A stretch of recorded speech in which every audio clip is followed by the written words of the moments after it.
comunhão passa também por toda a casa, por todos os filhos de Cristo.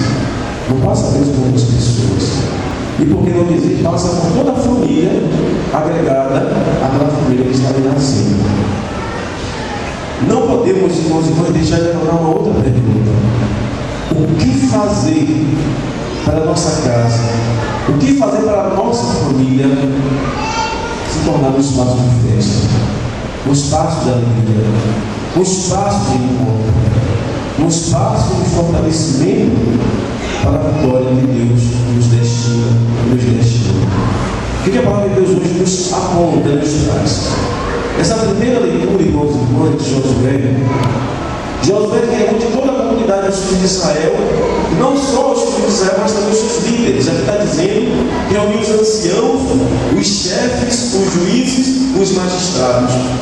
E quando ele reuniu esse povo, com seus líderes, representantes, o que ele disse? Se vos parece mal servir ao Senhor, escolhei hoje a quem querer servir, se a deuses a quem vossos pais serviram na Mesopotâmia, ou aos deuses dos amorreus em cuja terra habitais. Se não nos parece bem a Deus, dizei que Deus vocês querem seguir. Eu queria trazer essa palavra para o nosso meio, para o nosso tempo. Todas as famílias, sem exceção, que vivem profundo sofrimento, é porque está seguindo a um Deus fora do Deus Altíssimo. Algum Deus ali interferiu com sua presença. O Deus da ilusão, fantasia, desilusão e outros mais, que fizeram um direcionamento que veio trazer estar ao sofrimento numa casa, numa família. E aí Josué fala, lembrando o povo que Deus quer servir, mas diz ele mesmo confessando: quanto a mim e minha família, nós serviremos ao Senhor. Por que disse isso, Josué? Porque soube quando o Senhor na tua casa, na tua família, serviu para a união no combate contra o mal e no alcance da vitória. Não posso abrir mão de Deus que faz o Senhor, me fazendo Senhor. Por isso, toda a minha casa serviremos ao Senhor. Porque quem serve ao Deus padrão, quem serve ao Deus derrotado, da derrota viverá. É o que nos fala Josué, provocando aquele povo a tomar sua decisão, e louvado seja Deus, mesmo nas infidelidades, o povo responde. O Senhor, longe de nós abandonamos o Senhor para seguir a deuses estranhos. Porque o Senhor nosso Deus, Ele mesmo é que nos tirou a nós e a nossos pais da terra do Egito, da casa da servidão. Nós também serviremos ao Senhor, porque Ele é o nosso Deus, responde o povo com seus magistrados e líderes em geral. Nós encontramos, depois de irmãos do Evangelho, o que nós encontramos no capítulo 6 do São João? Jesus fala para os seus discípulos e apóstolos. Discípulos eram a multidão, apóstolos eram os 12. Fala para eles que o seu corpo é verdadeiramente comida, seu sangue é verdadeiramente bebida. É o capítulo 6 de São João. O que aconteceu? Gerou consequentemente esse trecho do Evangelho de hoje. Porque as pessoas começaram a murmurar. Aqui nós precisamos lembrar quantas vezes maus entendidos instalam-se em nossa casa e nós não esperamos com paciência o esclarecimento das coisas.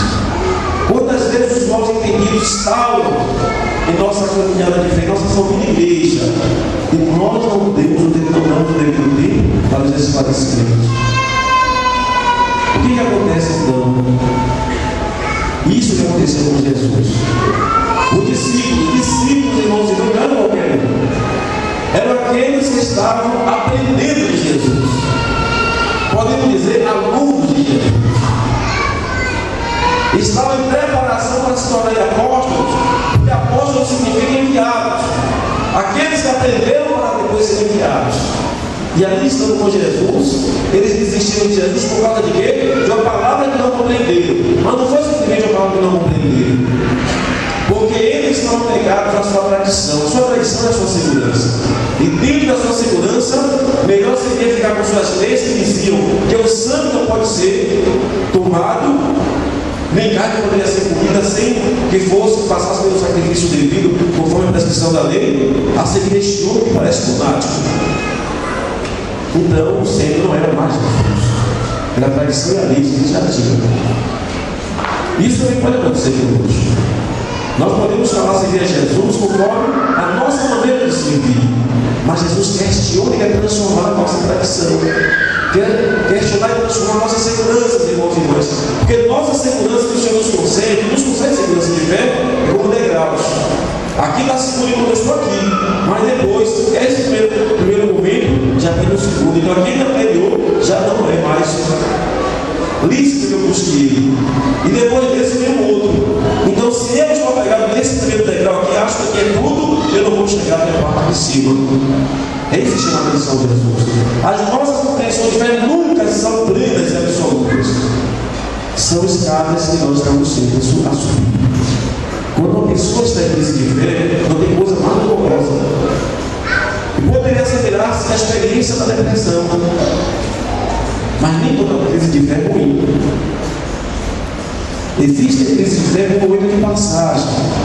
Eu estou no patamar que já não está mais me satisfazendo e Deus me chama para um patamar superior. Por isso, quando alguém tem crise de fé, não pense que a fé acabou e Deus abandonou. Pelo contrário. Se nós podemos repetir como repetiu Jó, sempre pus a minha confiança, a crise de fé vai sempre ser uma oportunidade de estarmos regressados a novas descobertas e aprofundamentos. E se nós quisermos receber isso, irmãos, nós podemos olhar todo o Antigo Testamento. Como a comunicação de fé que o povo recebeu diante de Deus foi gradualmente se elevando, se transformando, até chegar à compreensão do mistério de Jesus. As pessoas que leem a palavra de Deus, absolutizando versículos ou passagens que foram lidas, estão lendo de forma errada. Porque a palavra de Deus são passos que nos acompanham em nossa história e nosso caminho. Se nós olharmos como o povo de Deus fazia a oferta ao nosso Deus, ao Deus único verdadeiro, era muito semelhante aos deuses pagãos. Faziam a oferta de bodes, touros e outras coisas mais, queimando diante do Senhor. Por que aqui a gente não tem também um crematório de bodes, galinhas, etc. e tal diante do Senhor? E já que o povo de Deus fez isso? Porque a revelação é crescente. Ao ponto de Deus dizer, não quero mais, não me satisfaço mais com as ofertas e holocaustos. Ofertai no vosso coração, ofertai no vosso ser, vós mesmos se ofertar diante de mim. E nós compreendemos isso bem adiante. Significa que a palavra de Deus nos convida a caminhar, porque Jesus caminhou a verdade e a vida. E como fazer a nossa família um lugar de festa?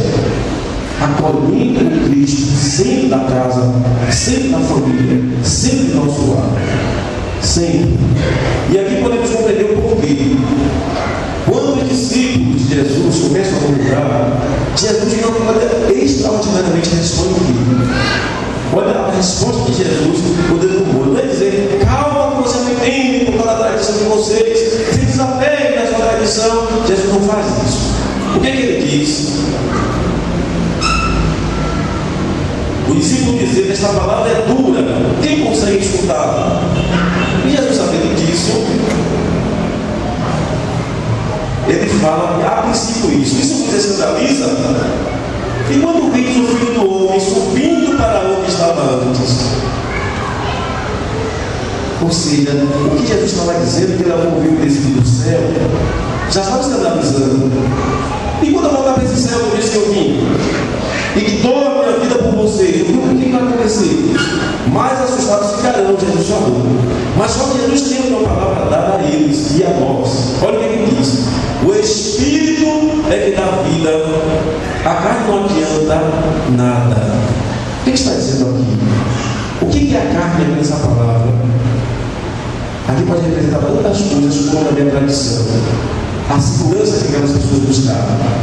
A segurança que vocês buscam não serve para nada. O Espírito, deixai-vos conduzir pelo Espírito de Deus.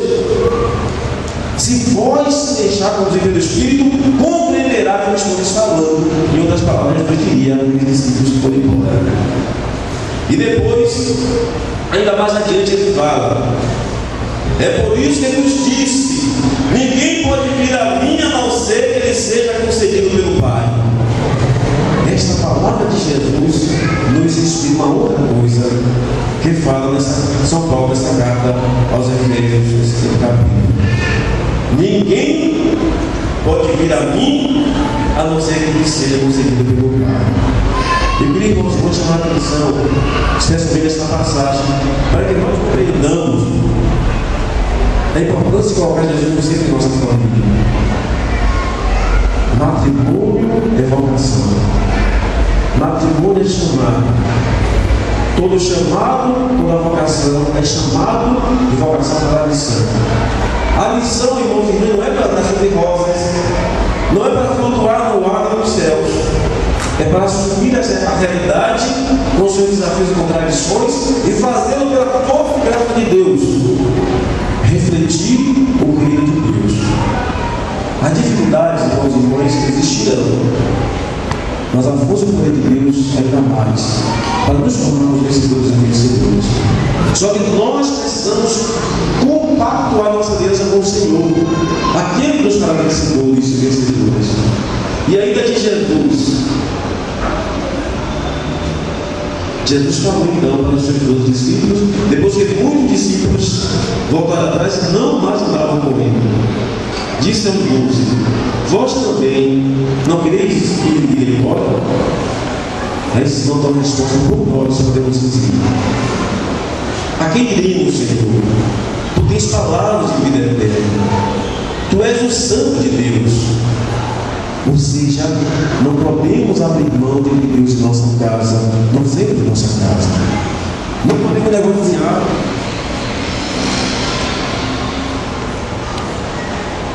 O tempo já se esgota. Não podemos negociar com o mal em relação à nossa casa. Eu vou dar um exemplo muito concreto de próximos momentos. Um homem estava passando necessidade em sua casa, lá na suburbana de Salvador.